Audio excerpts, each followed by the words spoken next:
For just £5 a month, you can get early access to all of our podcast episodes, copies of our script, access to further information, and that is just the tip of the iceberg. Head over to patreon.com/Sunday Night Mystery. £5 a month. That's cheaper than 15 minutes of parking at Bristol Airport. Yeah, I know, it's crazy, isn't it?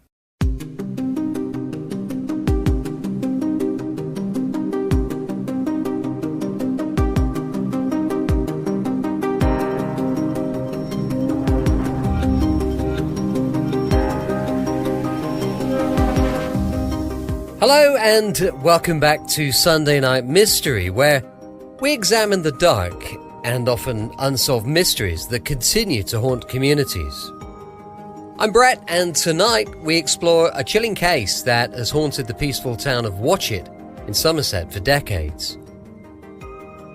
This is the tragic story of Susan Date, a young girl whose life was brutally cut short in November of 1968.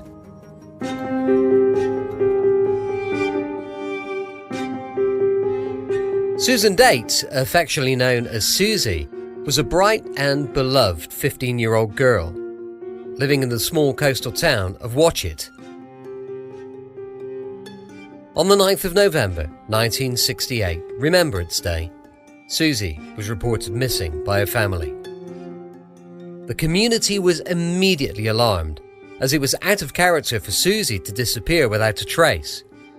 2 days later, on the 11th of November 1968, the peacefulness of Helwell Bay was shattered. Susie's body was discovered there. She'd been strangled. The news of the murder sent shockwaves through Watchet and beyond, leaving the community in a state of disbelief and fear. The police launched a massive investigation into Susie's murder. Given the severity of the crime and the community's outcry for justice, they left no stone unturned. The investigation was thorough and extensive, involving questioning every inhabitant of Watchet and employing aerial photography to search for clues. Despite their efforts, the case proved to be complex.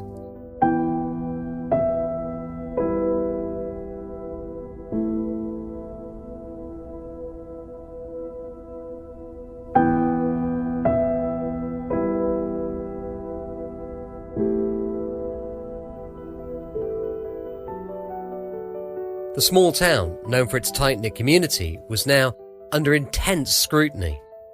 Neighbours, friends, and even distant acquaintances were questioned as the police sought to piece together Susie's final moments and identify her killer. A significant breakthrough in the case came when the investigation led to Alfred John Talbot. He was a resident of Watchet, and his behaviour had aroused suspicion among the investigators. After gathering evidence and conducting numerous interviews, the police were able to build a case against him. Talbot pled guilty to the murder of Susan when interviewed. However, things didn't go to plan during the court hearing. Talbot was charged with the murder of Susan Date. The trial that followed was closely watched by the entire community and the media.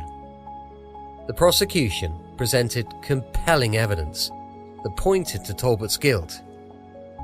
The case against Alfred Talbot was strong, although the trial took a turn when Talbot became confused.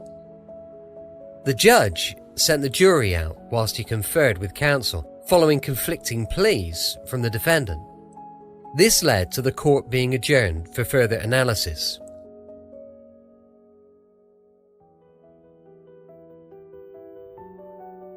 Prison medical officer Dr. Frederick Easby said that Talbot's powers of comprehension had deteriorated due to the stress of the trial, adding that his mental state had dropped to such an extent he was no longer able to follow the proceedings. Mr. Justice Donaldson offered no opinion over the guilt or innocence of Talbot, but congratulated the police on their handling of the case and the care in which they'd conducted their investigation. He told Alfred Talbot that he would be taken directly to hospital for treatment, and he hoped that at some point he would be able to take his place in the community. The lack of conviction, the lack of closure to the grieving community meant the pain of losing Susie could never be fully healed. But as so often in the cases we explore, there are so many unanswered questions. What caused the confusion in Alfred Talbot's trial? Talbot initially pled guilty to the murder of Susan Date, but later showed confusion and the inability to follow the trial proceedings. What led to this sudden change in his mental state during the trial? And how did it affect the outcome? Was justice actually served, with Talbot never convicted due to his deteriorating mental health, and the court's decision to send him to a hospital? The question remains, was justice fully served for Susan and for her grieving family? How does the lack of conviction impact the community's healing? The judge expressed hope that Talbot might one day reintegrate into the community. Is it possible for someone suspected of such a heinous crime to ever return to normal life? Would the community accept this? The police investigation initially focused heavily on Talbot, but we don't know if other leads were thoroughly pursued.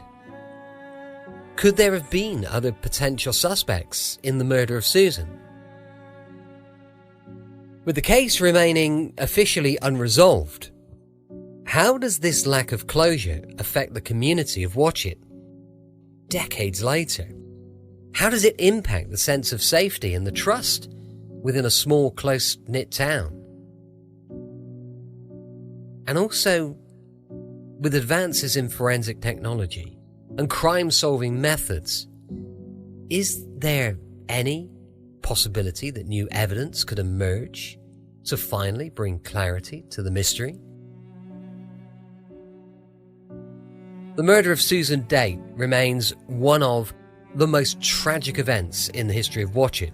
It serves as a stark reminder of the fragility of life and the darkness that can lurk in even the most serene communities.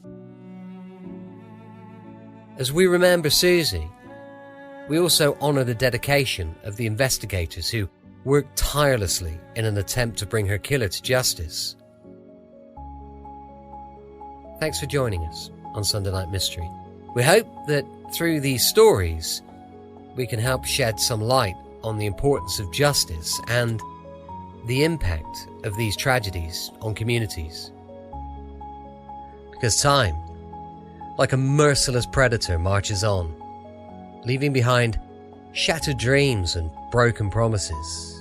Yet, amidst those shadows of despair, glimmers of hope remain. Stay safe, and until next time, keep questioning, keep searching, and keep unraveling the mysteries of our world.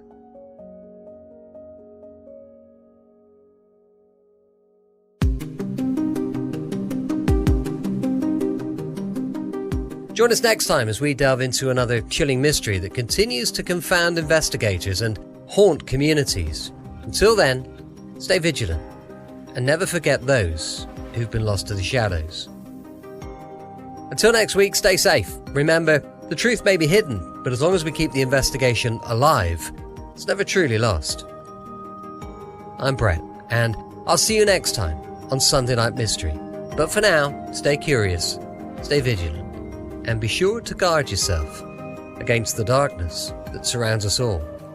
I'll see you next week on Sunday Night Mystery.